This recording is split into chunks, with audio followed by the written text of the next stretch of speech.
একটু জাস্ট নরমই যায়। আপু উনি কোথায়? উনি খাবে না? উনি কে? আরে তোমার দেবর, নাম তো শোনা হয়নি তাই উনি করে বলছি। এমন ভাবে উনি উনি করছিস যেন উনি তোর হাজবেন্ড।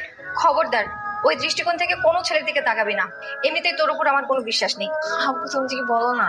আচ্ছা আমি ওকে ডেকে নিয়েছি। না না না, তোকে যেতে হবে না, তুই একাই চলে আসতে পারবে। আপু তোমাকে তো বলছেন ভালো হয়ে গেছে, তারপর তুমি আমাকে বিশ্বাস করতে পারো। আচ্ছা ঠিক আছে, যা ডেকে নিয়ে আয়।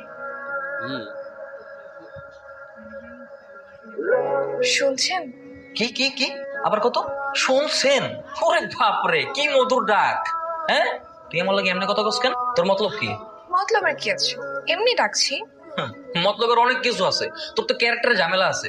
শোন, তোর লাস্টবারের মধ্যে বলতেছি, তুই আমার এসব আপনি টাপনি ঢং করে সুরেলা কণ্ঠে ডাকবি না, ঠিক আছে? আচ্ছা ঠিক আছে, তাহলে তুই করে বলবো।